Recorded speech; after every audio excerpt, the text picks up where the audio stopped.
Damos continuidade ao curso Tendências em Educação Matemática, ministrado pelo professor Jeremy Kilpatrick, que vem da Universidade da Geórgia e ministra esse curso no Brasil.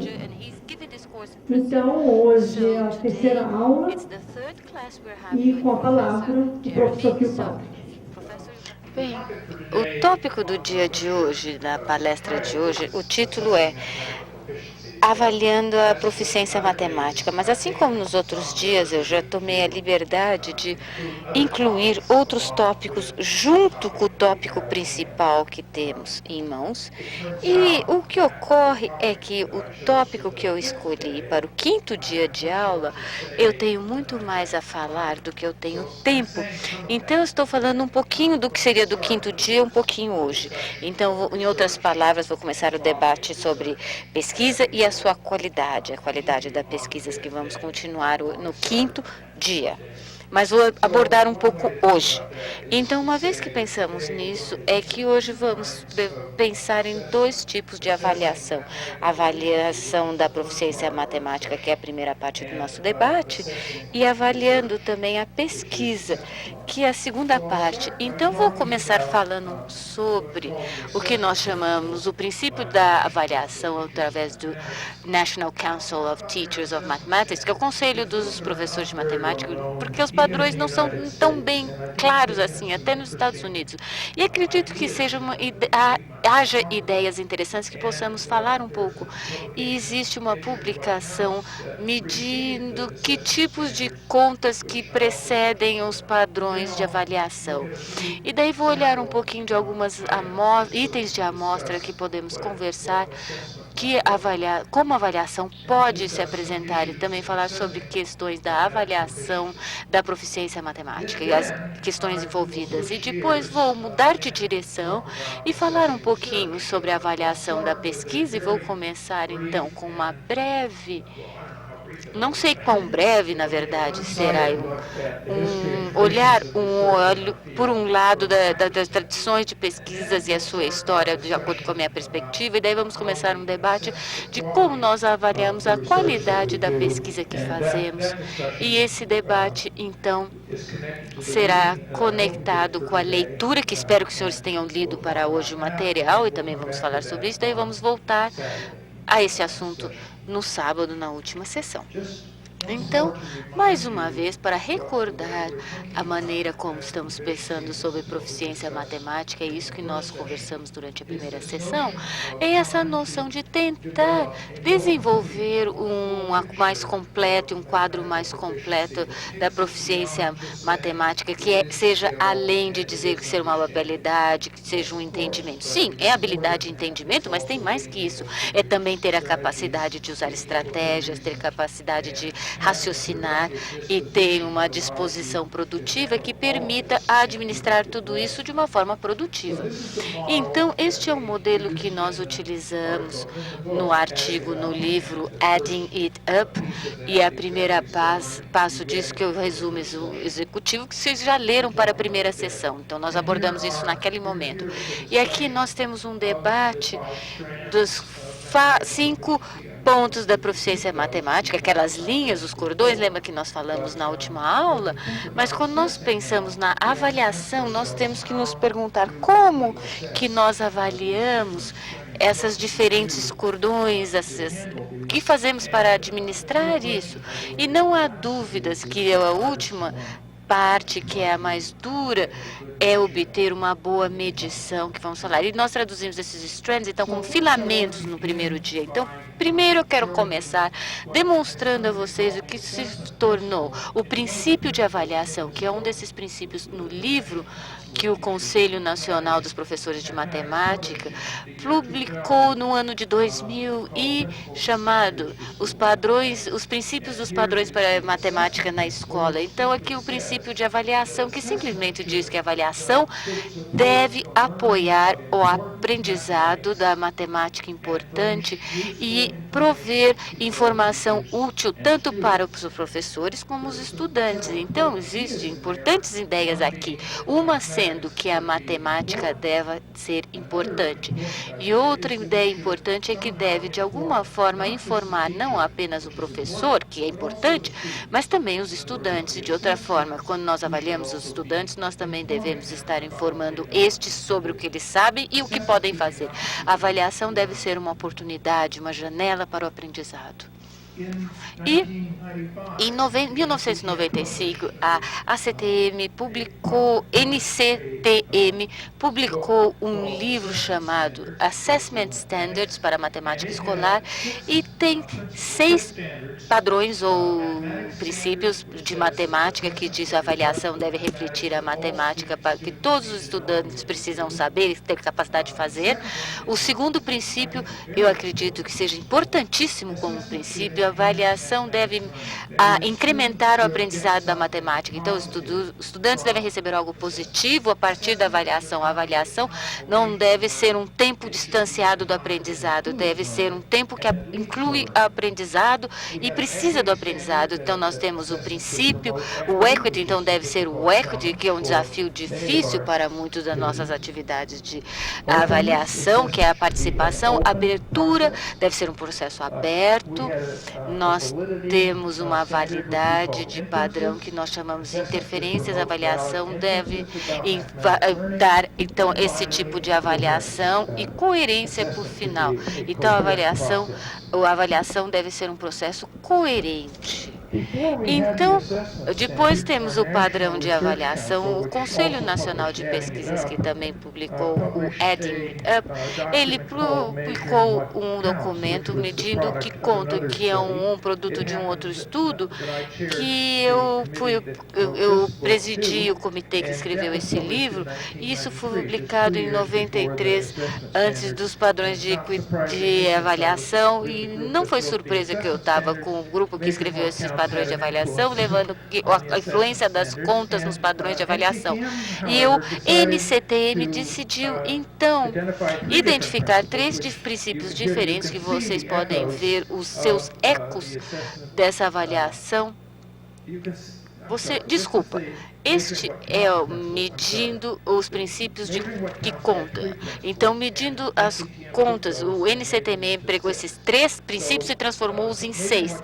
Então, medindo o primeiro princípio, que é o conteúdo, isso voltando à ideia da matemática, a importância da matemática. Então, uma das dificuldades que nós tivemos na avaliação do aprendizado da matemática é que muitas das vezes as atividades de avaliação, os itens de avaliação, os problemas de avaliação tem que tratar de matemática muito trivial, ou aquela superficial não vai tão fundo e profundo na matemática. E por isso que nós sentimos a necessidade de um princípio de conteúdo que foi traduzido como os padrões de matemática. A avaliação deve refletir as matemáticas e o que é o mais importante para os estudantes aprenderem em termos de matemática. Então, tivemos esse princípio de aprendizado e medimos, então, que a avaliação deve incrementar o aprendizado, suportar aquela prática de instrução. E também nós temos um princípio de equidade, que todos os estudantes têm que ter a oportunidade para aprender a parte importante da matemática, ou a matemática importante. Então, padrões da matemática, dos princípios e padrões, dos padrões de avaliação de 95, rege que a avaliação deve refletir também a matemática que os estudantes precisam saber e têm capacidade de fazer. Esse é o tipo de perguntas que devemos fazer com relação a qualquer avaliação, o instrumento de avaliação, ou qualquer tipo de ideia de avaliação, ou item ou atividade de avaliação. O que a matemática está refletindo na avaliação? Quais são os esforços feitos para garantir que a matemática seja significativa e correta? E nós temos vários matemáticos nos Estados Unidos que criticam o nosso teste de avaliação, porque eles falam, e às vezes corretamente, que a matemática não está correta. Como? Então, precisamos nos preocupar com isso, certo? Então, com a avaliação, engaja os estudantes numa atividade matemática realísticas e que valham a pena. Então, como avaliar também a utilização da matemática, dizendo que ela é importante e como deve ser feito, como a avaliação se encaixa na estrutura da matemática a ser avaliada, e também que interferências do conhecimento da matemática dos estudantes, raciocínios, posições podem ser feitas a partir da avaliação, isso sobre o efeito no estudante. O padrão de aprendizado, já enfatizei, é uma das mais importantes. Eu acredito que originalmente as que já temos, como que a avaliação contribui para cada aprendizado de cada estudante da matemática. Então, é interessante pergunta ser feita todas as vezes que fazemos uma avaliação. Como estamos contribuindo o aprendizado dos estudantes na matemática? Então, nós fazemos a avaliação relacionada à instrução, como permite demonstrar ao estudante o que ele sabe e pode fazer em situações novas, não apenas repetindo a mesma coisa o tempo todo, mas deparando-se com situações novas. E como a avaliação engaja os estudantes num trabalho relevante com relação a atividades de matemática. Então, como a avaliação construi em cada cada estudante na sua entendimento e sua experiência, e como também dá oportunidade para os estudantes avaliar e refletir e melhorar o seu trabalho. Então, se tornar aquele que aprende independentemente.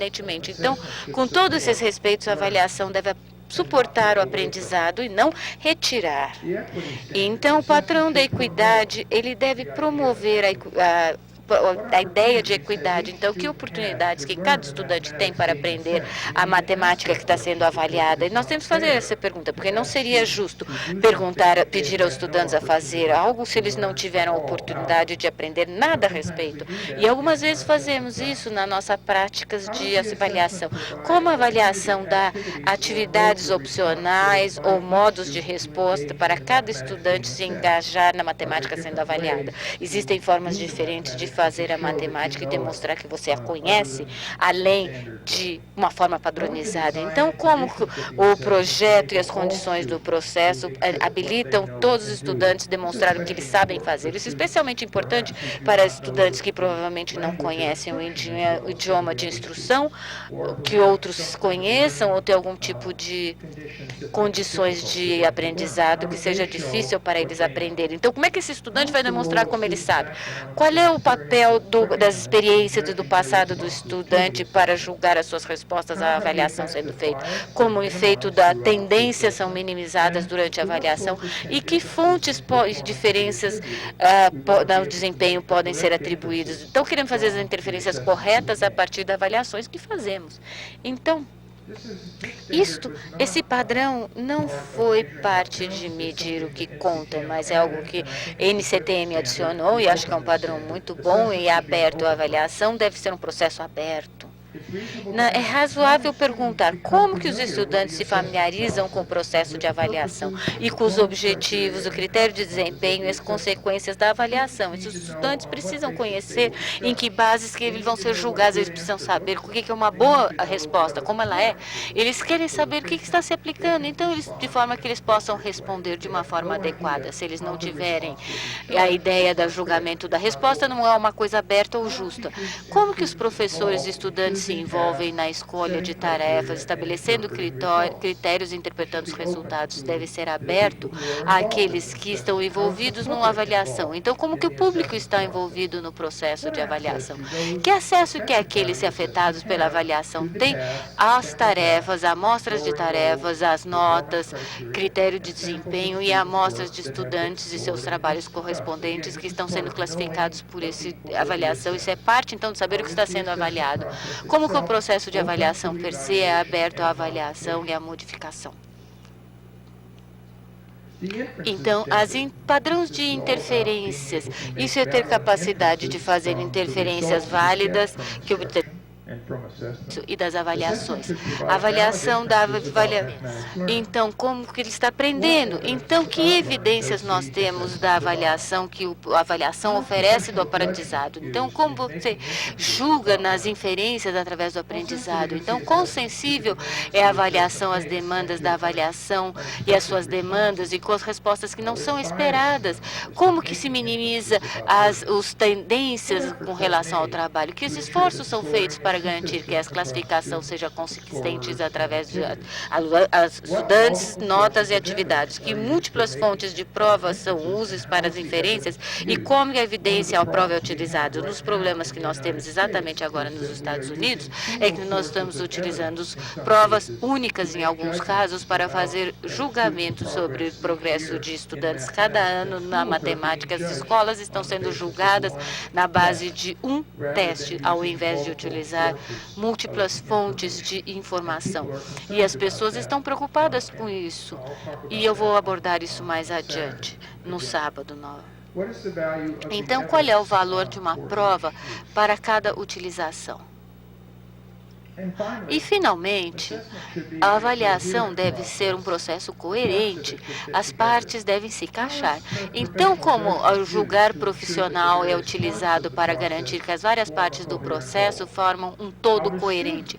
Como os estudantes visualizam a conexão entre a sua instrução e a sua avaliação? Como que essa avaliação combina os objetivos com a sua utilização?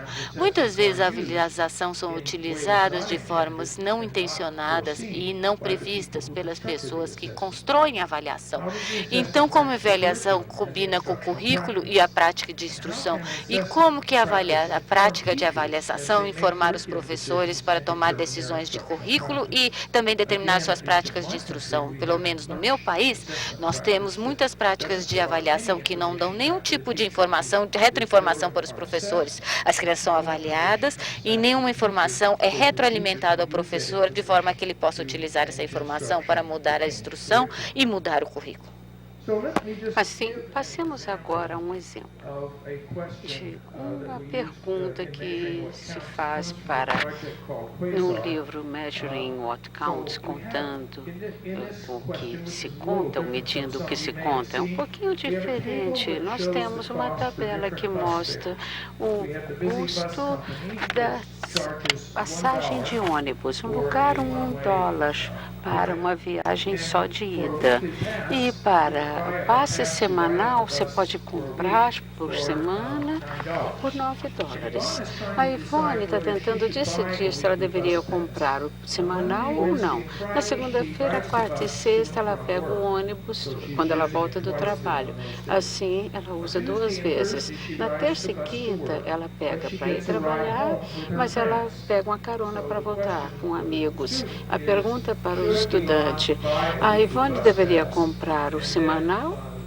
E aí é importante aqui explicar a pergunta, como é que você decide se ela deveria ou não, que base. Eu não sei se esse tipo de pergunta aparece nos livros brasileiros, numa prova brasileira. Pode ser que sim. Sim? Aparece? Sim. Sim, sim, sim. Sim. Bom, aparece, né? Eu acho que sim. Não? Uns dizem sim, outros não? Como é que é? Aparece ou não em provas esse tipo de pergunta? Sim, yes. Para nós, esse tipo de pergunta está se tornando mais comum. Nós estamos começando a perguntar aos estudantes e pedir que eles expliquem mais. Muito mais do que fazíamos antes. Não damos apenas uma resposta, não pedimos apenas que dê resposta, que explique. Outro exemplo, outra amostra de outra obra, Keeping Score, Mantendo a Nota, que é de um livro publicado pela National Academy e é um projeto chamado New Standards, Novos Padrões. Os lados do triângulo têm o comprimento 8, 9 e 12. Um dos ângulos nesse triângulo é ou reto ou é quase. E decidir se esse ângulo é um ângulo reto, se é um pouco maior ou um pouco menor. E aí, de novo, a importante parte disso, dê razões para apoiar a sua resposta. Eu acho que se parece com outro item. Assim, se eu perguntar a você se nós temos em provas brasileiras, você vai dizer que não ou sim? Sim? Não? Por que não? Nós estávamos comentando que temos mais familiaridade, já vimos mais aparecer em livros didáticos e em algumas avaliações do Estado de São Paulo o primeiro tipo de problema, mas esse em geometria, na minha interpretação, é mais raro. Eu tenho menos conhecimento de que isso é pedido dessa forma nos livros e nas avaliações, mas tem um colega do Rio de Janeiro que disse o contrário.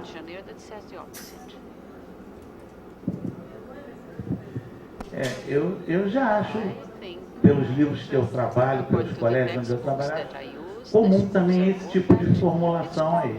Não acho tão incomum quanto a colega falou, não. Bom, eu acho que tem uma coisa interessante também da gente ver que muitas vezes nós que estamos aqui fazemos parte de uma elite de professores. São professores que já estão fazendo coisas, então os livros que se escolhem também são livros que vão apresentar esse tipo de exercício. Mas, no geral, a gente não encontra nem do primeiro nem desse, no SARESP, nos ENEMs, nos vestibulares, nas avaliações, a gente não encontra esse. É justamente para explicar o que a Janete chama de SARESP, SAEB, são avaliações institucionais do governo, seja a nível de Estado ou a nível federal. Isso é uma distinção importante para nacional, exame nacional, e o que os professores estão usando nas salas de aula. É importante colocar isso.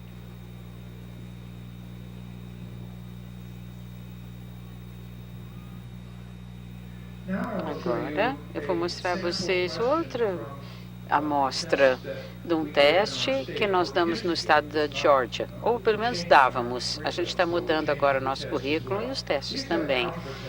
É um teste de álgebra que colocamos para quem está na 9ª série. É de múltipla escolha, como muitas são. É um outro tópico, uma outra questão.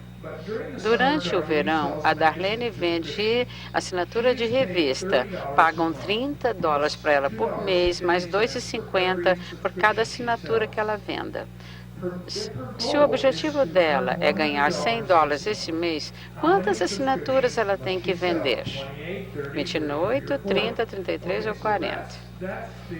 Esse é o tipo de pergunta, como aparece nos testes na Geórgia. Alguns anos atrás era assim. A minha pergunta para vocês: se vocês vão pegar essa ideia dessa pergunta e revisá-la, como é que você mudaria para transformá-la numa coisa mais em linha com o padrão de avaliação? Aí, seria, no caso, para fazer a matemática mais rica, um problema mais interessante, mais ligado aos que os estudantes deveriam aprender. Tudo isso. Pega uns minutinhos, fala com seu colega sobre maneiras de mudar esse tipo de questão para fazer dele um problema melhor. Seria, por exemplo, não fazer a múltipla escolha, ou se não, mudar essa pergunta e fazer uma pergunta melhor, é isso. Se você puder escrever, é melhor. A gente coloca ali na tela, tá? A gente pode escrever no quadro, ok? Nós aqui estamos fazendo possibilidades de transformar isso, primeiro, se é que tem que ser múltipla escolha, em pelo menos 5 opções. Né? Segundo, explorar como inequações ou explorando através de um gráfico no discreto, né? E explorando a partir de uma determinada meta de vendas, com gráficos nas opções. A pergunta seria: quantas vendas superaria tal valor? This amount would mean. How many sales? Sorry.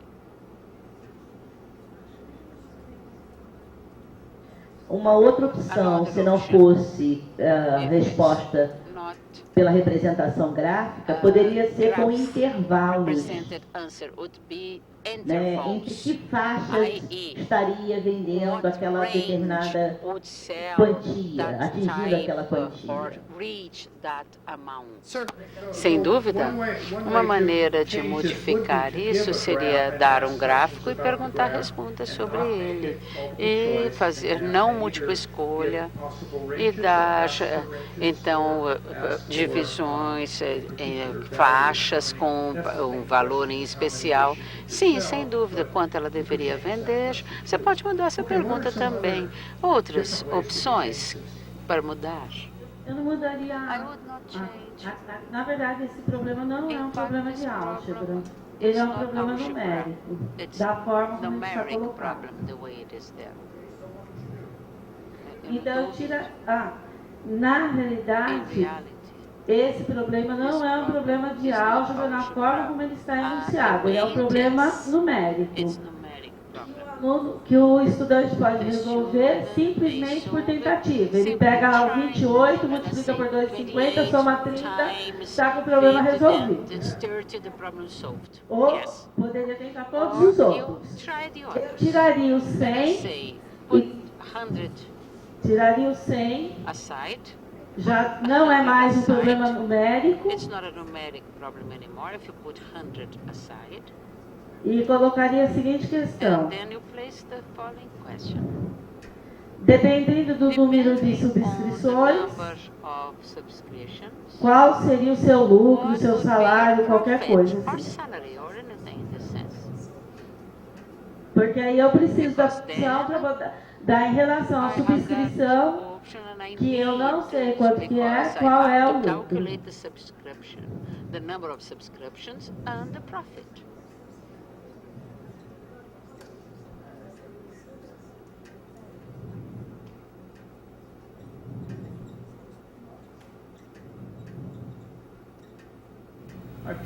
Eu mudei.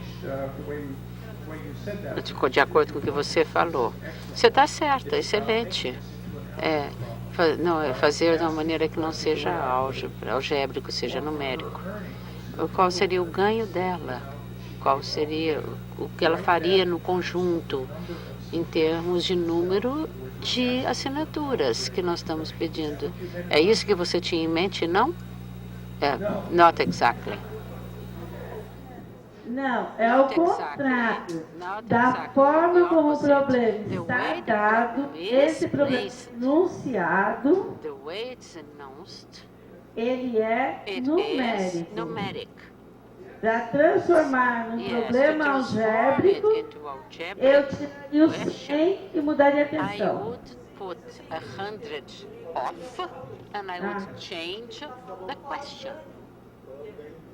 O ganho. Justamente. Aí depende do que eu espero do aluno. Se eu realmente espero que o aluno resolva questões desse tipo, eu não preciso da álgebra, eu preciso só de um raciocínio ele utilize as adições e multiplicações, está ótimo. Agora, se eu quero passar para a álgebra e a minha intenção é trabalhar com a função afim, eu tenho que transformar o problema. Eu agora entendi você. E você me entendeu. Bom, primeira coisa nós pensamos, assim, que era o que ele já tinha falado, a gente gostaria de tirar as alternativas, fazer uma questão mais aberta, sem ser de múltipla escolha. Mas, por outro lado, a gente também ponderou que, dependendo do nível dos estudantes e dos objetivos de avaliação, que às vezes as alternativas são interessantes para os alunos justamente se engajarem numa estratégia do tipo tentativa e erro, analisando cada alternativa. Mas supondo que a gente tire as alternativas e deixe a questão mais aberta, uma das coisas que a gente pensou seria talvez mudar o valor 100 para que não dê exata, para ver se ele tem um senso crítico da resposta, por exemplo, que aí a gente vai estar 28, né?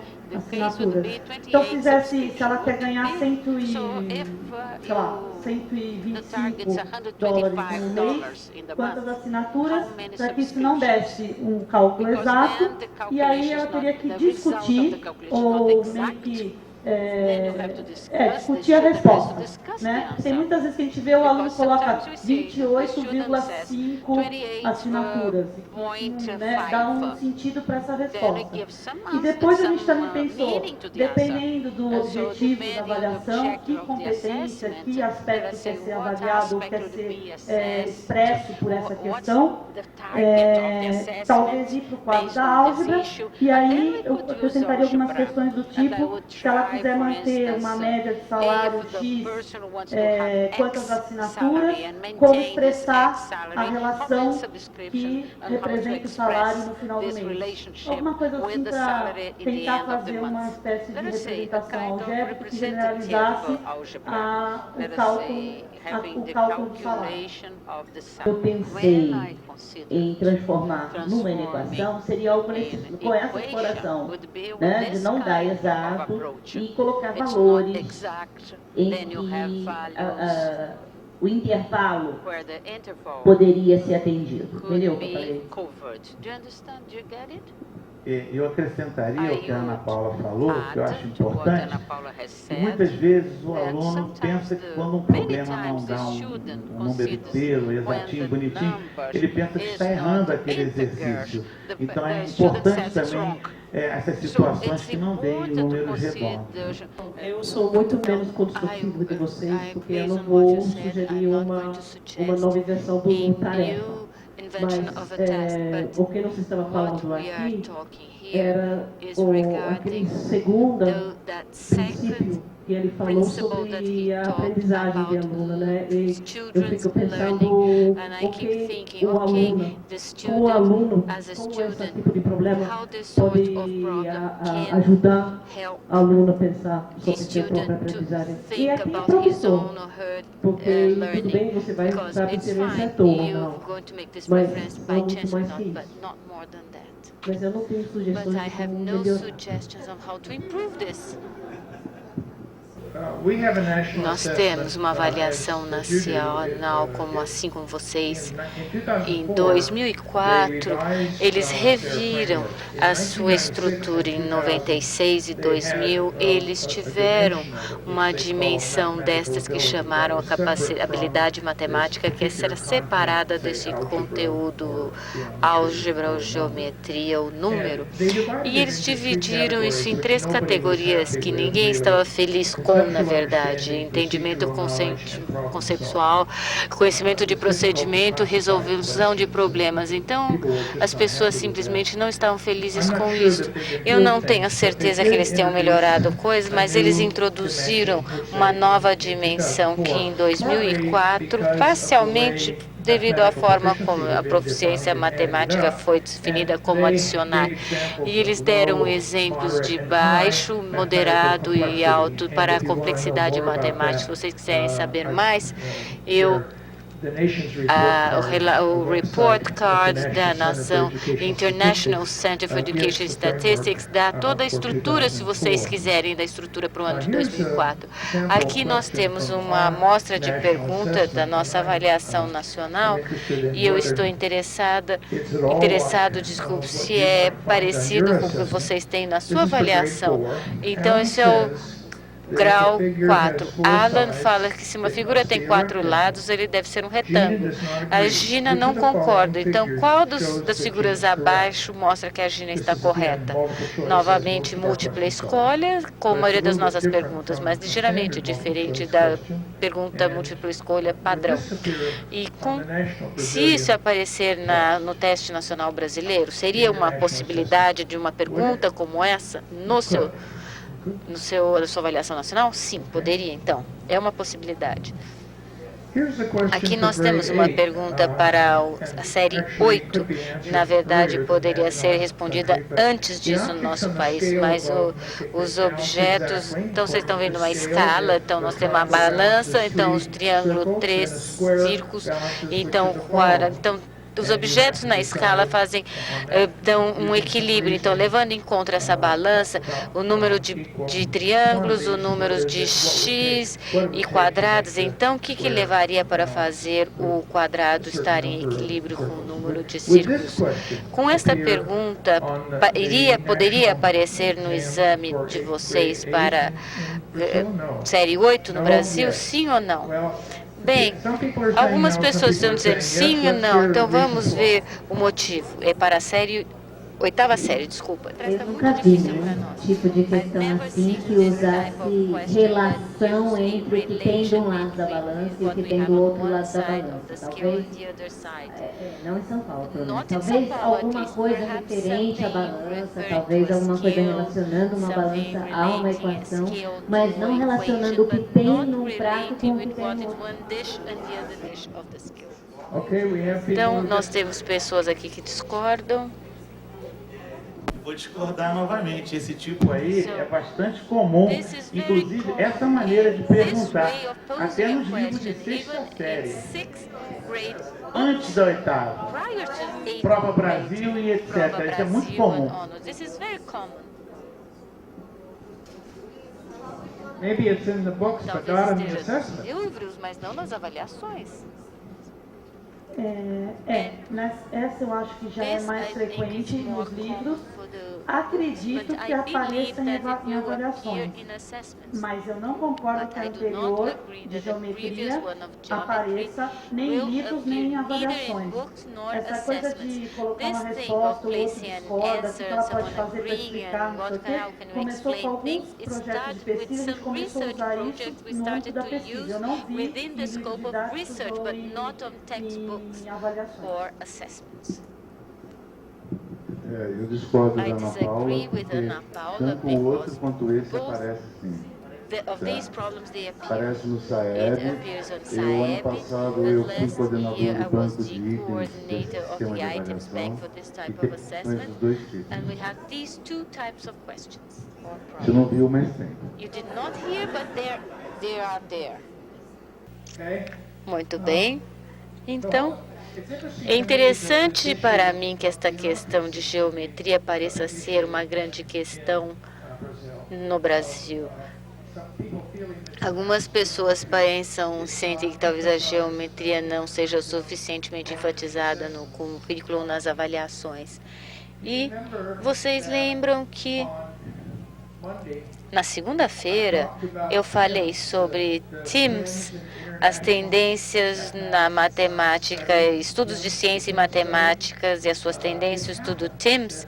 O que ocorre é que os últimos TIMSS e seus resultados correspondentes, o Brasil não participou disso, mas os Estados Unidos sim. E o resultado mais recente foi lançado no início dessa semana, na segunda, e nós já estamos respondendo. E, embora no geral os Estados Unidos, a oitava série teve alguma melhora, nós ainda achamos que a geometria é uma das áreas que está mais lá embaixo. Nós temos baixíssimo desempenho em geometria e ninguém entende muito bem o porquê desse desempenho fraco. Eles entendem porque eles vão ter bem análises de dados e estatísticas que eu mencionei na segunda-feira, mas nós não entendemos muito bem por que eles não fazem melhor em geometria, porque nós temos geometria nos nossos livros de texto didáticos, mas não temos nos nossos exames e talvez não esteja também.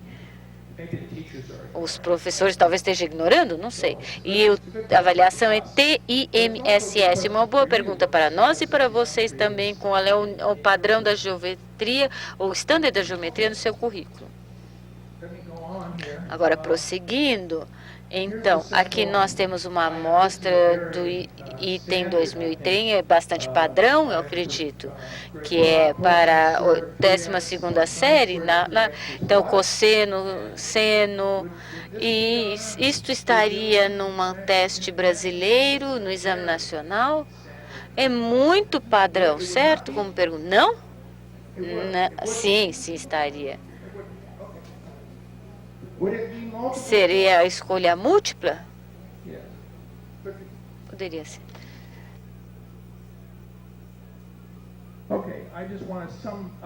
Gostaria de falar mais uma coisinha, com mais uma linha, que de longe os melhores instrumentos para avaliar a proficiência matemática dos alunos é um professor qualificado de matemática. Existem tantos aspectos de proficiência matemática que é difícil de incluir em qualquer tipo de pergunta. Somente um professor que conhece a criança e sabe o que ela pode fazer pode lhe dar uma boa indicação do que aquela criança, ou qual é a proficiência daquela criança, melhor dizendo. Isso, muito bem.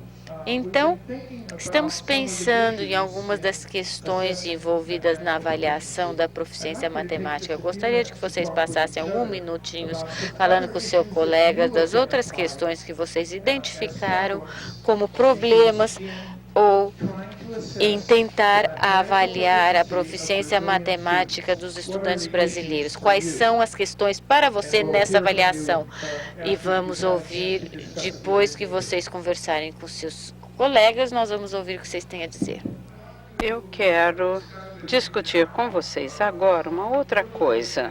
Um pouquinho do histórico do nosso campo, de uma maneira bem genérica, a minha perspectiva. Só para voltar um pouquinho, 100 anos atrás. O nosso campo mudou muito, tão dramaticamente. Eu acho que está claro que ninguém no final do século XX ou início do XXI reconheceria o que está acontecendo. No século XIX e XX era totalmente diferente. Em geral, nós colocamos aqui nas últimas décadas, no século XIX, uma coisa que aconteceu. Tem gente que pensa que foi depois da Segunda Guerra, mas eu acho que é melhor dizer que começou antes. Como eu mencionei, na nossa primeira reunião, a universidade tinha novos programas na educação matemática naquela época, treinamento das crianças, dos professores, foi feito diferentemente, eles tinham que fazer pesquisas. E uma coisa que aconteceu com esses pesquisadores, que foi muito interessante, eles tinham que fazer a matemática através da pesquisa, mas eles podiam conduzir as coisas, os seus estudos e os seus tópicos. Por exemplo, funções, como nós fazemos hoje em dia. Naquela época, como é que as pessoas pensavam, era o tipo de pergunta que eles investigavam. Isso, psicologicamente falando, foram estabelecidos em muitos países, e aí se tornou natural naquela época para os educadores fazerem estudos psicológicos. Eu acho que temos que dizer que durante a primeira metade do século XX, os estudos empíricos na aprendizagem da matemática, o foco era no estudante, onde o dominante, o tipo de pesquisa que se fazia naquela primeira parte do século. Então, os primeiros pesquisadores tentaram fazer o seu campo da ciência natural e faziam um approach, a abordagem, da maneira que eles entendiam a pesquisa. E, principalmente, eles olhavam a física, da mesma maneira que o comportamento, digamos, que os psicólogos procuravam o comportamento e também os educadores tentavam demonstrar as leis e os comportamentos. Então, se olhava o mundo através de várias variáveis, de uma maneira acurada, precisa. A psicologia, na maioria dos países, originada no final do século XIX, desenvolvida na universidade, ao mesmo tempo que os professores estavam também mudando dentro das universidades. A psicologia, naquela época, era a ciência mestra quanto à educação. Os psicólogos olhavam as ciências físicas para métodos que usavam e também para os padrões e para as provas. E assim, nos Estados Unidos, o que ocorreu, houve então Edward Thorndike, que fez as suas pesquisas para entender o início das pesquisas de educação matemática, e também o John Washington, que teve o behaviorismo, quer dizer, o comportamento, e Claude Judd, que é um outro pesquisador que tentou contradizer ou contraagir, influenciado pelos dois primeiros. Então, essa é uma visão muito rápida, historicamente falando, como nós obtivemos o início, especialmente nos Estados Unidos.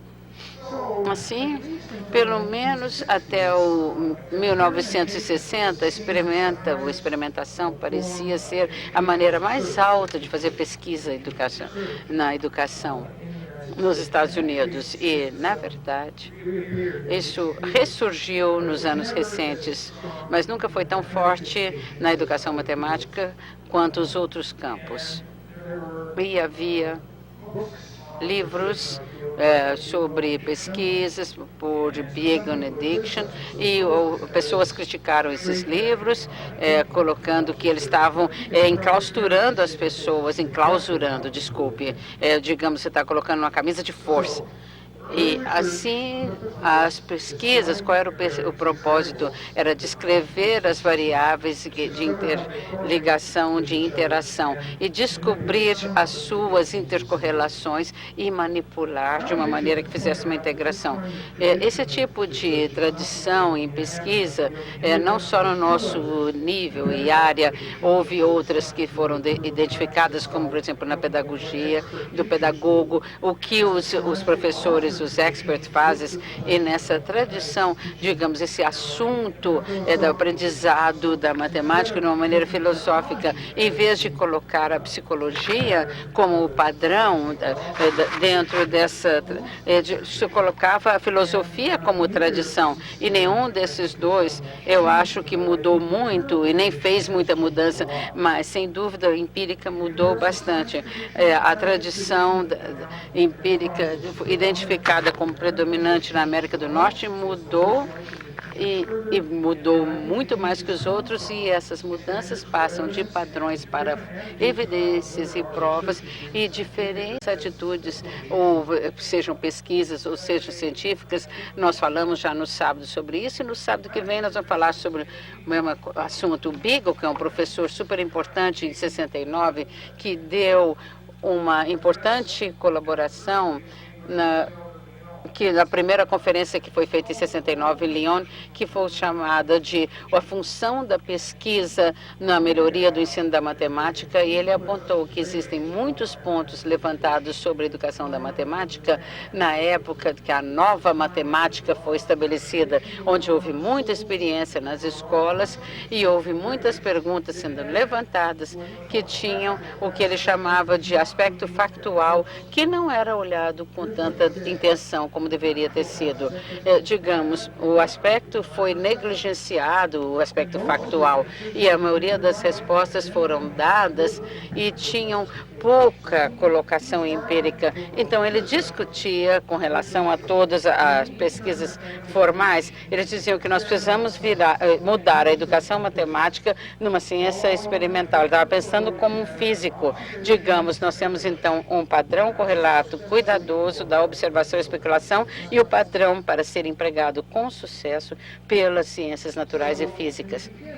Assim, no começo, os pesquisadores no século XX foram, então, os primeiros focados no aprendizado da matemática, mas nos últimos 25 anos, as pesquisas sobre ensinamento, sobre educação, aumentaram bastante e ficaram como sendo domínio, e as experiências na análise estatística dos dados foram abandonadas no nosso campo como ideais nos últimos 25 anos, e novos métodos, então, foram empregados para outros campos, aqui que vocês conhecem no Brasil. Agora, gostaria de falar um pouquinho sobre as diferentes abordagens que nós temos no nosso campo. Uma maneira de olhar ao tipo de pergunta, as empíricas que nós estamos preocupados no nosso campo, é dizer que eles variam de descrever o que está acontecendo, de alguma forma, para correlacionar uma coisa a outra, e para o aspecto causal, a preocupação causal, que nos coloca de uma maneira de dizer, se nós manipulamos o X, muda o Y. Então, são maneiras diferentes de ver os assuntos, questões de pesquisas, e muitos empíricos, a maioria deles, podem ser colocados nessa dimensão em algum ponto, mas eu acho que outros pontos, dimensões interessantes para considerar é se há algum tipo de intervenção, isto quer dizer, mudar uma situação que nós estamos estudando, ou não há inovação e apenas nós estamos olhando as coisas e vendo como elas são, sem intervenção. E esse simples modelo conservativo, para organizar conservador, como nós fazemos a nossa pesquisa empírica, eu acho que as principais questões têm alguma ligação em algum ponto com esse modelo. E pelos anos nós mudamos a nossa posição. No início, nos Estados Unidos, pelo menos, nosso comportamento, nós éramos tradicionais. E os pesquisadores são neutros, eles têm que observar o que está acontecendo, ficando à parte do aspecto educacional, quanto os aqueles que têm uma abordagem muito mais predominante nos Estados Unidos hoje, os pesquisadores, no caso, eles tentam entender o que está acontecendo, eles analisam, mas não julgam, só entendem a situação. E nós temos aumentado muito o número de pessoas que se chamam de teóricos críticos. Então, eles não só nessa parte de educação, para entender o que está fazendo, mas também para mudar, digamos, não apenas descrição e compreensão, mas mudar o que está acontecendo e tentar dar às pessoas que são participantes, os estudantes e professores, mais liberdade do que eles estão fazendo. Então, nós temos esses três grandes categorias, digamos, aquele que é o behaviorista, que faz do comportamento, aquele que interpreta e aquele que é um teórico crítico. E aqui, uns que não querem mudar nada e aqueles que querem mudar as coisas. Assim, uma maneira de descrever como nós agora observamos os pesquisadores, quando nós começamos, os pesquisadores tinham que explicar e predizer e controlar o que estava acontecendo. E hoje nós já passamos para outra parte.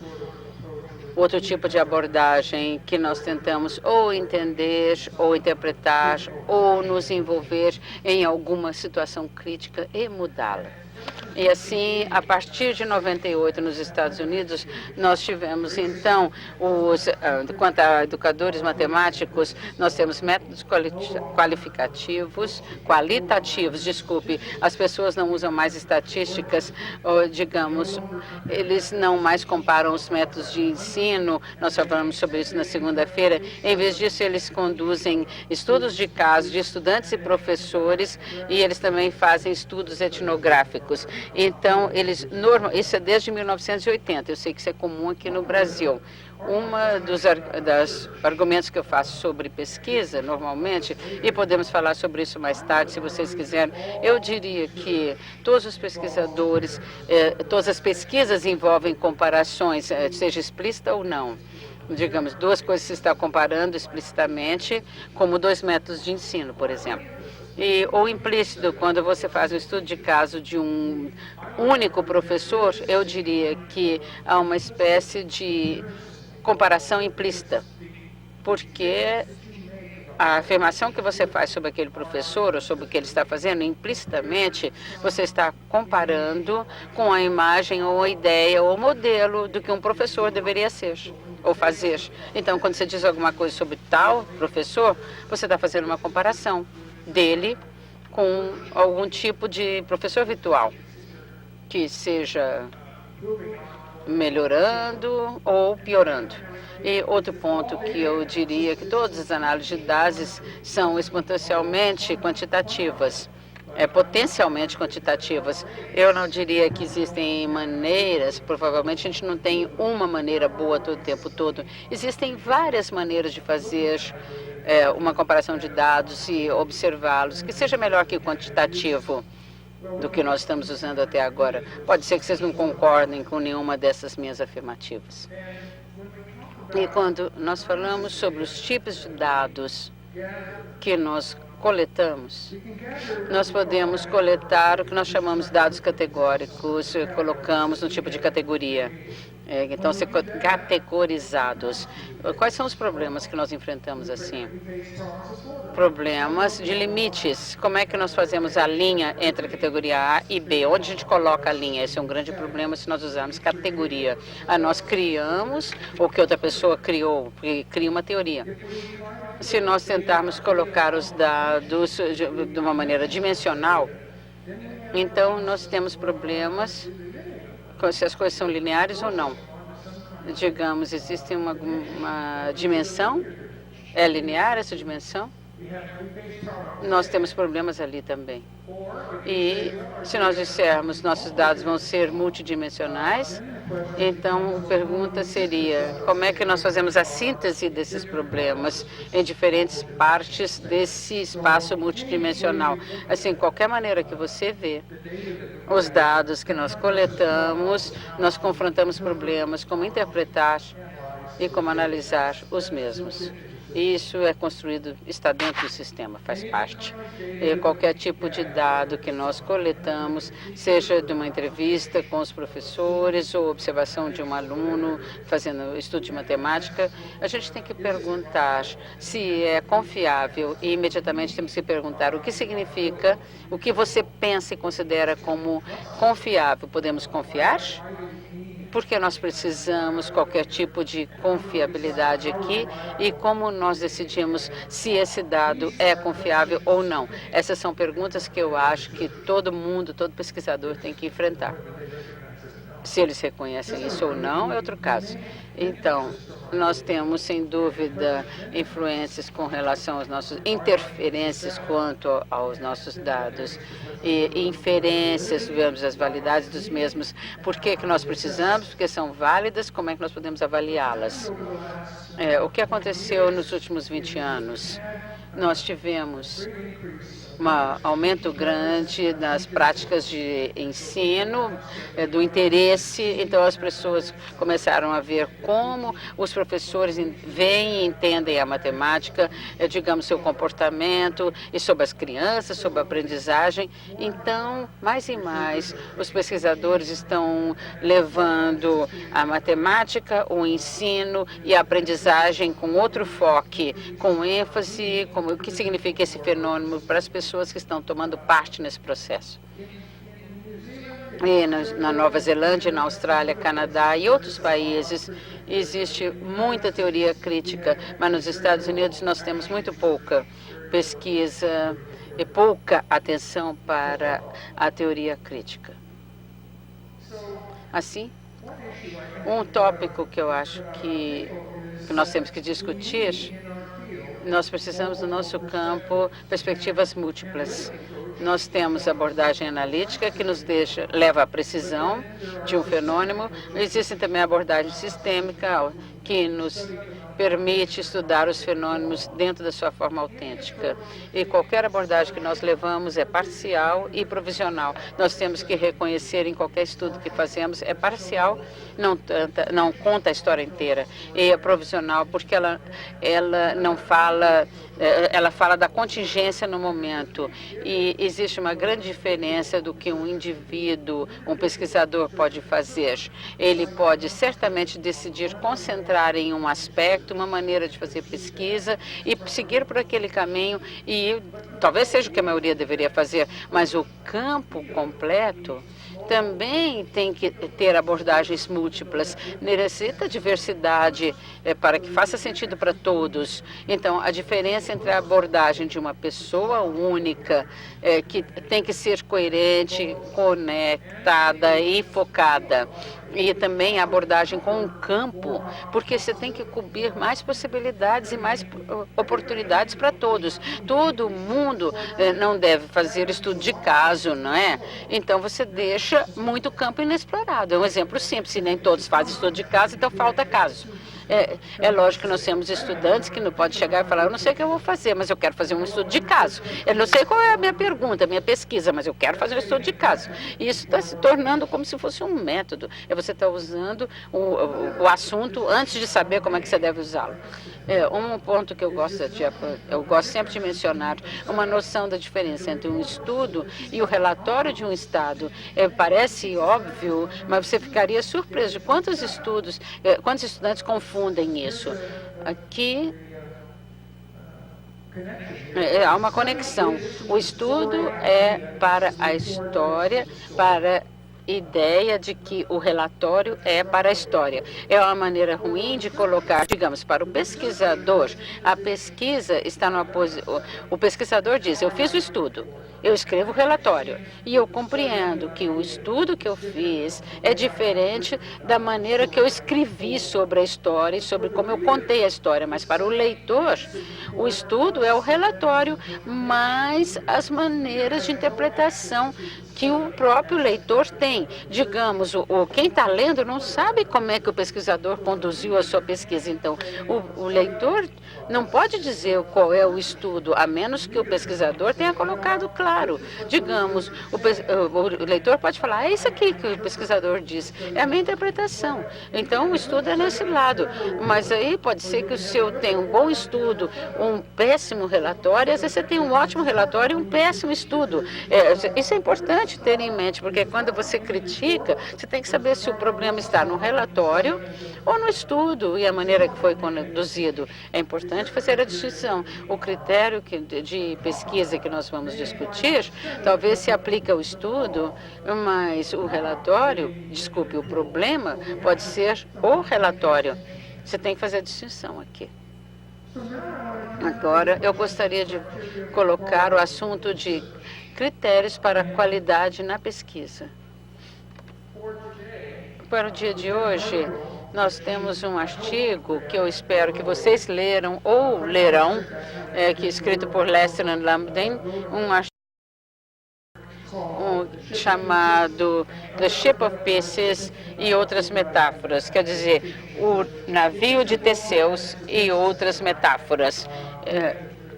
Seria, então, dentro do domínio da matemática na pesquisa. Eu vejo, pelo estudo de ICM, eu espero que vocês tenham lido. A versão que vocês têm, eu acho que é antes da impressão.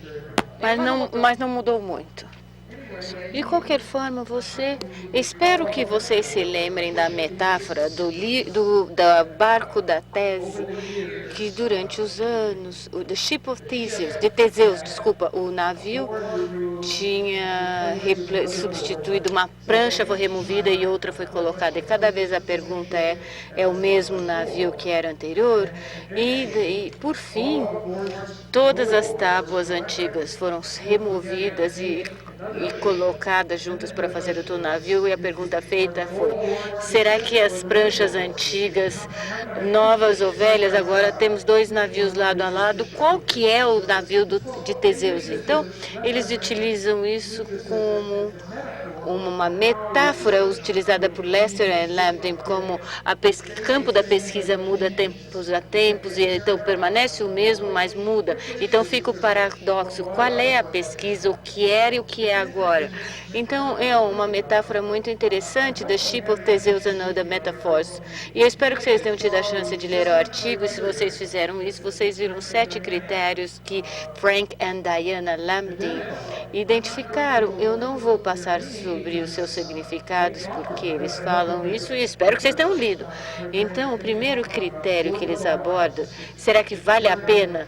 É uma palavra inglesa terrível e não é uma palavra inglesa, não é uma palavra do idioma inglês comum. É para transmitir a ideia de que o estudo tem que ter valido a pena, sério. Se valeu a pena fazê-lo, então é isso. Seja coerente, então eles buscam um tipo de coerência, eles querem ter a competência das pessoas que fazem a pesquisa, eles querem que seja aberto, como as coisas foram feitas, eles querem uma abordagem ética, eles acham que a pesquisa tem que ser de credibilidade e também outras qualidades intangíveis que eles identificadas. Eles apenas mencionaram algumas. O relatório deve ser lúcido, claro, organizado, esse é o relatório, e o estudo deve ser o relatório deve ser conciso, direto e original. E o estudo da pesquisa do estudo deve ser original. Então, são os critérios que Frank e Diana identificaram. E o que eu gostaria de fazer agora é solicitar-lhes, vou colocar o critério aqui de volta. Então, lembre-se as duas perguntas para conversar um com o outro. A primeira pergunta é: qual destes 7 critérios propostos você considera como ser o mais importante? Quais 1 ou 2 são os mais importantes, certo? E depois a segunda pergunta é: qual destes critérios, 1 ou 2, são o menos importante. Então, lembrem essas perguntas, porque eu vou retornar à solução do critério. Então, qual que é o mais importante e qual que é o menos importante? E aqui estão. Na minha opinião, o mais importante é ética.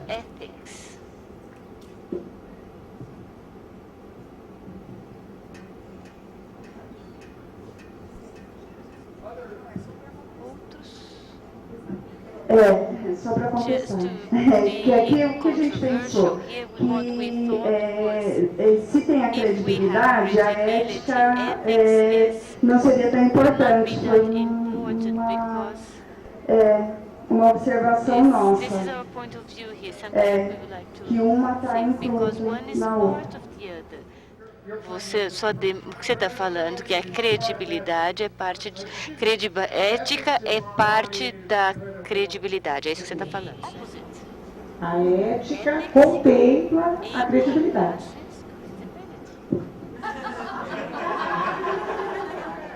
Essa palavra da frente nós entendemos como relevância. Achamos que relevância caberia ali. Né? Isso. É relevância.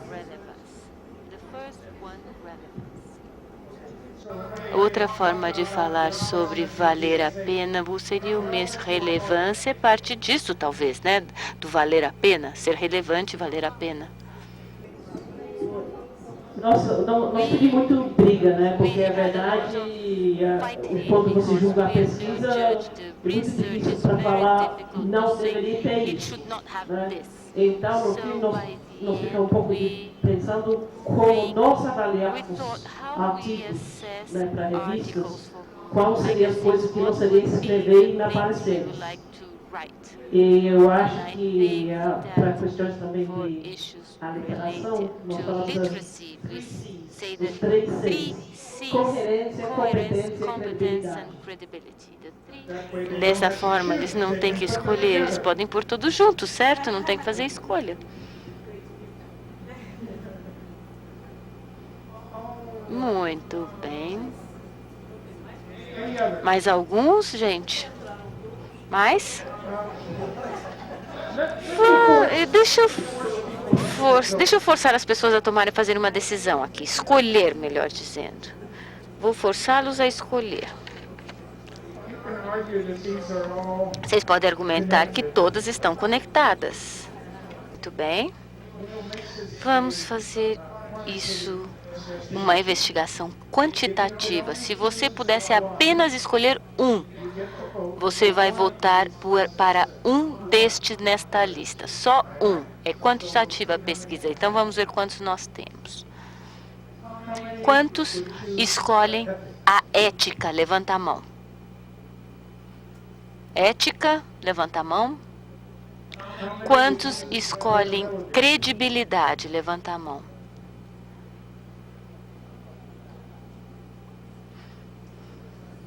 Nove.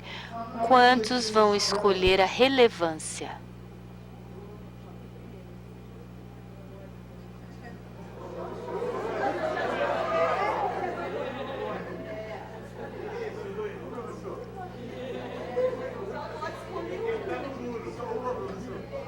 Ele votou 2 vezes, gente. Como os eleitores de Chicago. E a coerência? Quem opta por coerência?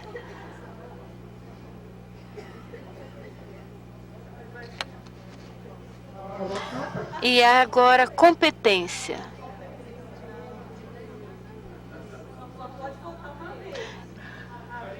Acho que alguns estão votando 2 vezes. Gente, não pode.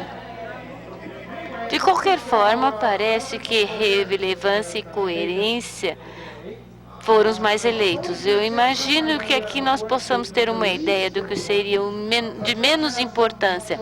Mas vamos ter, então, escolhas para os de menor importância.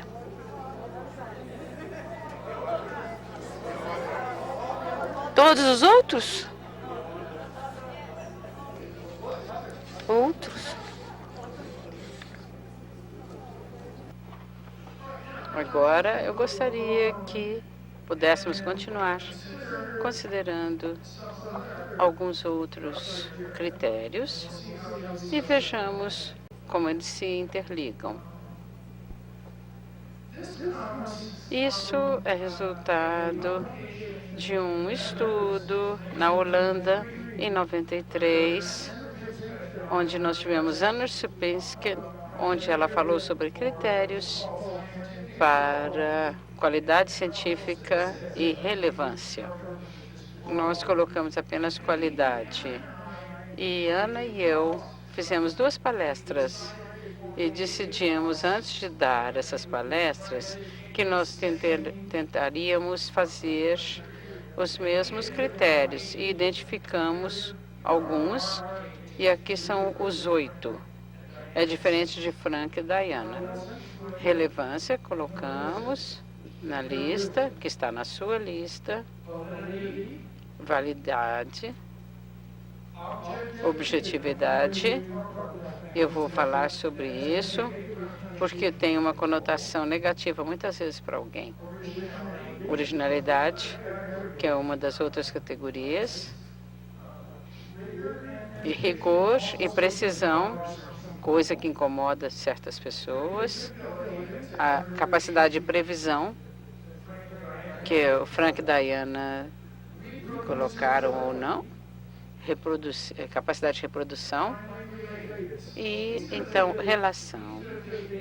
Esses seriam os 8 que nós falamos e discutimos no nosso artigo. E passemos por eles rapidamente. Primeiro, Frandenthal, quando ele escreveu o seu livro chamado China Lectures, Leituras Chinesas, em 91, veja o que ele disse. Pesquisar significa, já se fez, muitos campos pesquisados e cada vez com mais gentes, ilimitados e invariáveis. E qual é o propósito disso? Há várias respostas. A partir do momento que você pergunta qual é o uso disso, você tem para quem é essa pesquisa e por que ela é importante, de que modo ela é importante. Na sua argumentação, se você olhar as pesquisas feitas no campo da matemática, você tem certos critérios que sejam beleza, nós adoramos matemática bonita, utilidade, que ela seja útil, e verdade, verdadeira. Nós dizemos que a matemática é verdadeira. A pesquisa educacional falta critério de verdade. E é o que ele diz. Quanto maior for a pretensão que algo está apresentado como pesquisa, a satisfação se torna menor, como uma resposta para a pergunta: qual é o propósito disso? Assim, ele está questionando a utilidade, a relevância para qualquer um sobre as pesquisas que se faz. É razoável observar aqui agora, eu acho que perguntar qual é o propósito disso e para quem parece apropriado para qualquer sucesso de pesquisa no setor da matemática. Você tem relevâncias em várias pesquisas. Por exemplo, relevância pode ser direta para os professores ou para outros pesquisadores. Então, depende de qual é o estudo.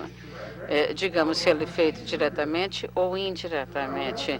A relevância para os professores normalmente aparece quando a linha de investigação sintetiza ao surgir da implicação.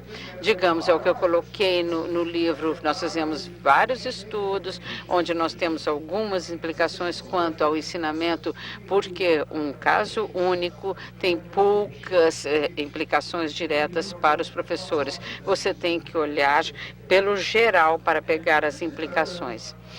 Isso é uma observação que Alan Bishop fez há muito tempo atrás e que eu repito sempre nas minhas apresentações. Alan diz que os professores podem tomar emprestado e usar procedimentos dos pesquisadores, dados deles e construções deles. Então, ele não colocou resultados. Veja, ele não disse que os professores usam os resultados. Ele diz que você pode tomar emprestado pelo que eles fazem em procedimento, dados ou a construção, o que é a parte mais importante que eles podem pegar do pesquisador. Ele não colocou os resultados. Isso é outro assunto. Como eu já apontei isso quanto às questões de pesquisas na educação da matemática, elas tendem a derivar numa questão geral. Seria como a matemática e como ela pode ser ensinada e melhorar o ensinamento. É o que disse Eisenhard em 88. Digamos, o que você quer melhorar a situação, estudando como as coisas são, sem tentar melhorar, não vale nada, não é comum no nosso campo. Mas também é o caso que a influência do estudo de pesquisa pode ser direto ou indireto. Se o estudo é prático ou teórico, contribui para o nosso conhecimento compartilhado. Outra maneira de olhar isso é usar o termo relevância para argumentar que nós podemos pensar em qualidade, relevância e utilidade juntas, sendo ligadas. Qualidade se refere a como o estudo trata o assunto e como poderia ser usado. A relevância depende da qualidade e também da utilidade nesse contexto. E também a utilidade depende de como foi projetado e conduzido e se ele fornece uma evidência, uma relevância. Assim, isso me leva para o segundo critério, que é a validade. A dicotomia tradicional que nós temos no nosso campo, e eu já falei sobre isso e falarei no sábado, seria a validade interna. Então, os resultados foram conduzidos pela condição e também validade externa seria, então, os resultados se generalizam. E Standard College disse que nós levamos uma perspectiva que vale, diz que nós temos uma perspectiva mais lata. Para validar é questionar. Então, ele nos mostra que pergunte se você faz um estudo de caso, como Schumann falou, qual é o que esse caso é composto. Nós temos que entender a composição dele para ter um estudo de caso. Um estudo de pesquisa não é válido só por si. Ele não é válido ou é válido, nos leva à conclusão, se você partir e tirar qualquer coisa daquele estado, tem que haver influência. Se nós pesquisamos, se nós usamos os dados, os resultados, a interpretação, as conclusões e as generalizações que nós queremos obter, retirar.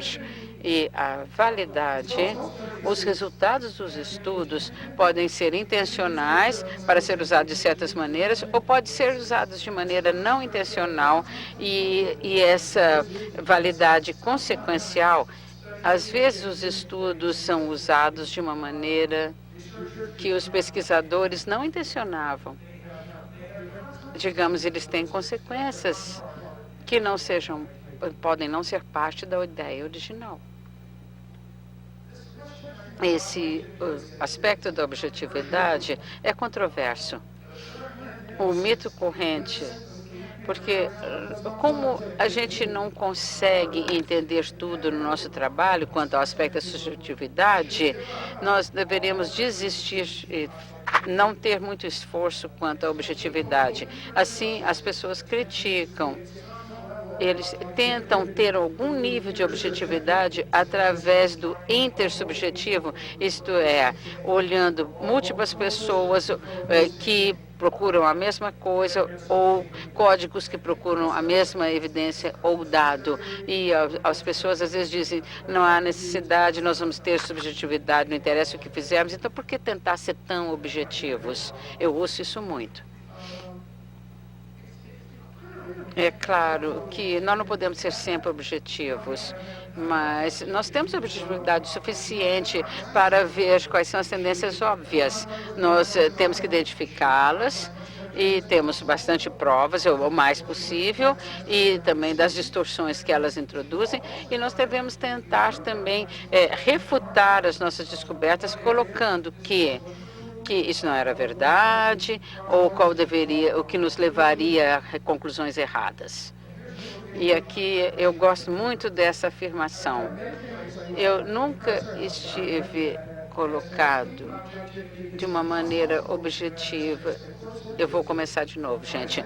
Eu nunca me impressionei com a colocação que objetividade completa é impossível. Isso seria como dizer, como disse Robert Sheldon, que esse ambiente é impossível, mas na verdade seria como se a cirurgia não levasse depois a parte de fazer toda a cozedura, que você tem a sutura do paciente. Digamos, se você não pode ser tão objetivo, seja subjetivo. Eu acho que essa colocação dele não faz o menor sentido. Outro critério que nós devemos olhar na nossa pesquisa quanto à qualidade. Todas as coisas colocadas sobre uma nova luz nos surpreende, porque aí nós temos, então, as provas que vêm além da nossa expectativa. Uma das coisas boas sobre boas pesquisas e bons relatórios é que eles nos surpreendem. Eu não sei quantos de vocês conhecem ou já leram Erwin ou Benny, quanto à sua abordagem da matemática em 1973, ou o vídeo Teams, eu acho que eu já mencionei isso no sábado, né? Esses vídeos do Teams, eles vão além da nossa expectativa e eles são bem poderosos porque eles não se adequam à estrutura de referência que são colocadas nas pesquisas. Originalidade é algo que nós devemos buscar no nosso trabalho. Isso não significa apenas uma nova técnica ou uma modalidade nova para uma velha técnica. É a maneira de mostrar as provas que nós temos em mão.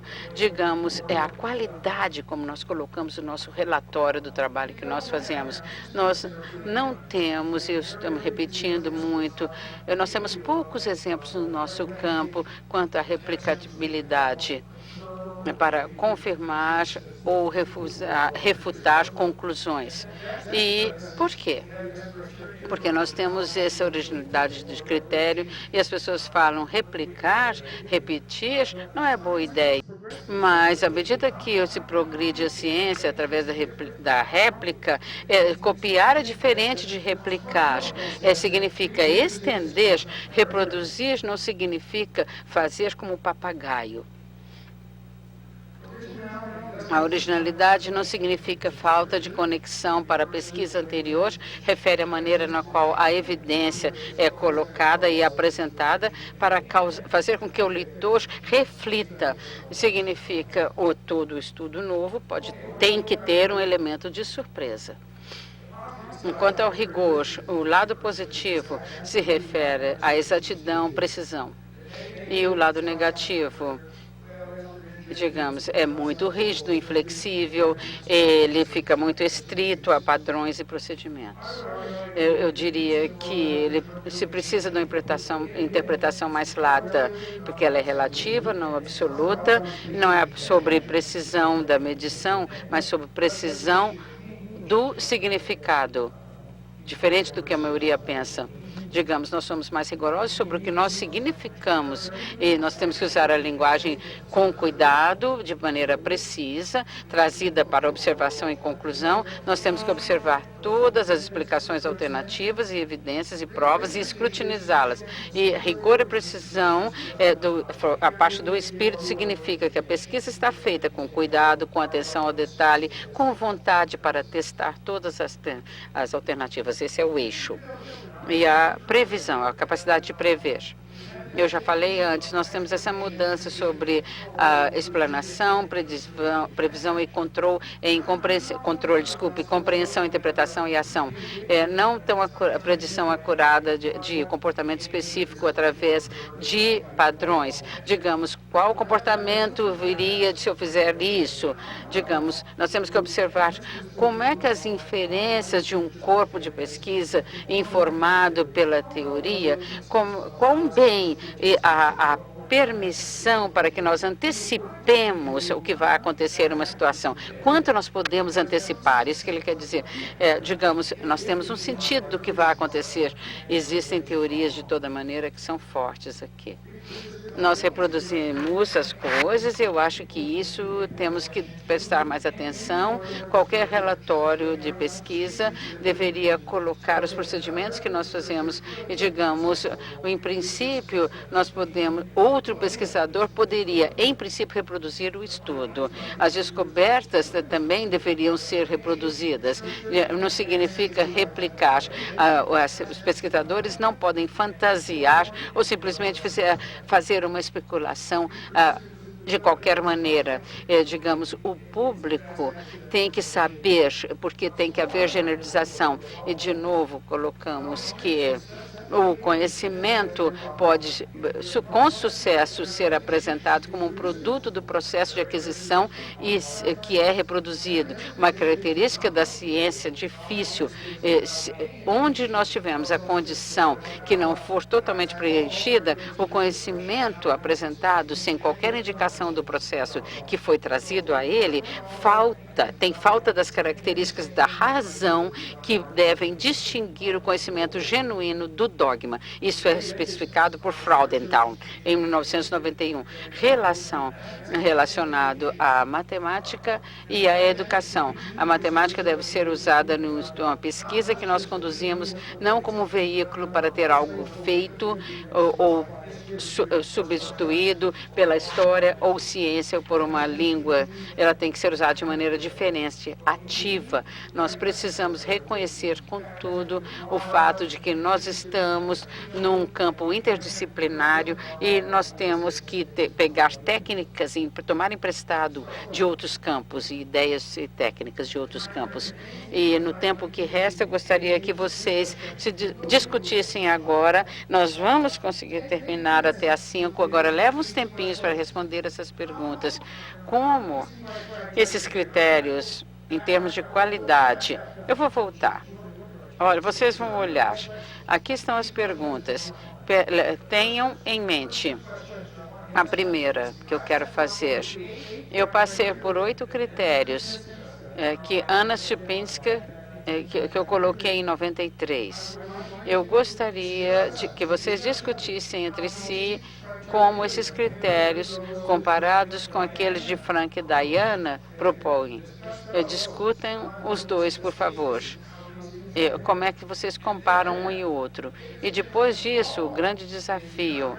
Agora que vocês viram o critério do Frank e da Diana, aí você vê o do Frank e Mike, qual que você adicionaria de um lado, o que você mudaria?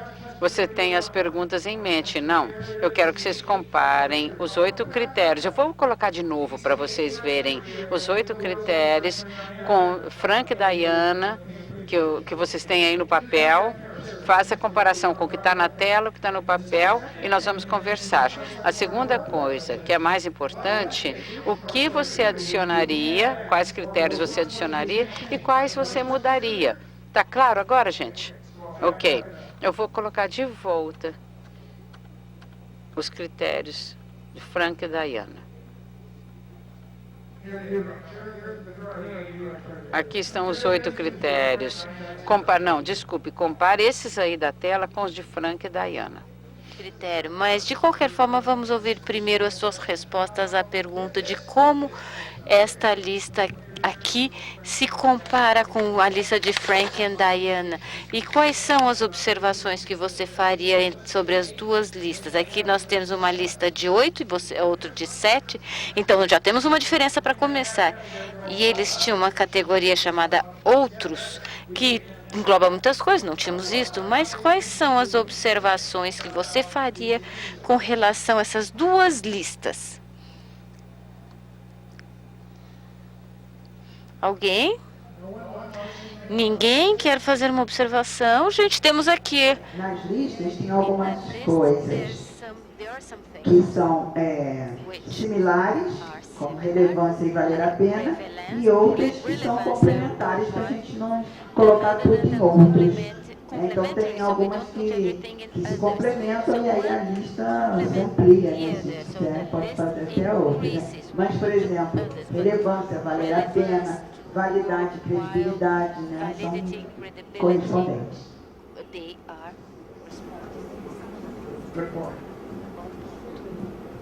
Bom, o que a gente discutiu é que vários pontos da segunda lista, né, do professor, são contemplados na primeira lista. Né?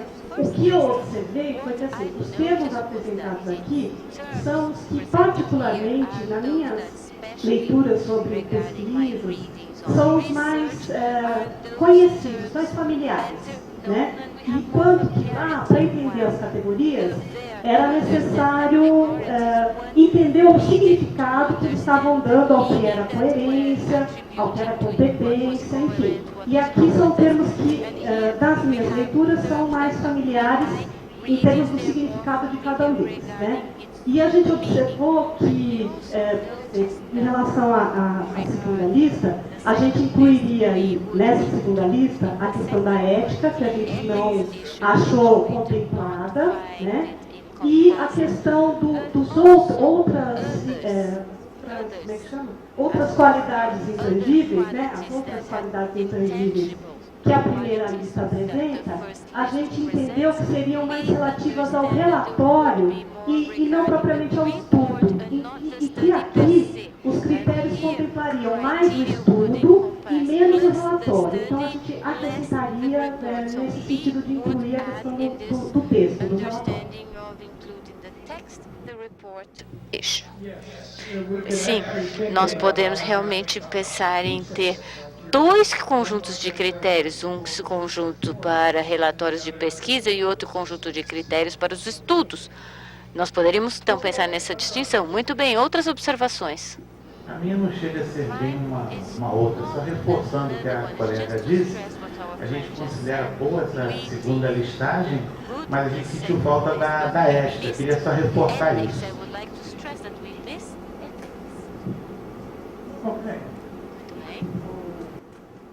Uma observação que nós pensamos é que a primeira lista aqui parece talvez contemplar mais estudos de natureza qualitativa. Embora essa lista poderia também incluir estudos quantitativos. De fato, como o Chris já falou, porque algumas de critérios são os critérios clássicos, né, que são os cursos de psicologia, por exemplo, você aprende que você tem que olhar. Uma que nós notamos que não era bem presente na outra era rigor. E eu acho que, para mim, essa pode até parecer fora de minha tarefa, mas eu acho que isso é uma critéria super importante e, infelizmente, ausente, muitas vezes, em pesquisas qualitativas, talvez particularmente na linha de mestrado e doutorado, talvez maior. Então, embora que você poderia tentar para falar, tem a ver com coerência, tem, mas eu acho que nós gostamos, né, que foi destacada nessa. Isso é muito importante, essa sua observação. Eu acredito que nós precisamos entender onde essas duas listas, ou cada uma dessas listas, se origina. E a lista que a Ana e eu fizemos baseou-se em critério padrão para pesquisa quantitativa que nós estamos familiarizados. E o que eu tentei fazer no meu trabalho, pelo menos neste documento, foi reinterpretar estes critérios de forma que eles se aplicassem melhor a estudos qualitativos. Eu não tenho certeza do seu sucesso, mas você corretamente identificou a fonte termos, e por isso que algumas vezes estamos mais familiarizados. A lista que Frank e Diana produziram, por outro lado, foi uma tentativa, começou então com uma tentativa de Frank, que naquele momento era o editor da educação matemática e pesquisa dessa área. Ele tentou fazer uma lista que cobrisse os tipos de manuscritos que ele estava recebendo naquela época, que era no final dos anos 90, para o journal, para a publicação. Então, ele estava num diferente período, uma diferente orientação do que a Ana e eu estávamos. Então, você corretamente notou que as duas listas têm qualidade diferente. De algumas formas, se complementam. Não tenho certeza se essa é a palavra certa. Parecem ligeiramente complementares, então. Existem outras observações quanto às duas listas que alguém gostaria de falar? Mais alguma coisa? Então, eu solicito, vou fazer a pergunta mais dura que tem, acho que é a mais dura. E eu não sei quanto tempo vocês têm para debater. O que está faltando, gente? Que critério está faltando ou que critério que você mudaria? Um ou outro? Algo a ser adicionado ou algo a ser mudado? Take into account the different contexts.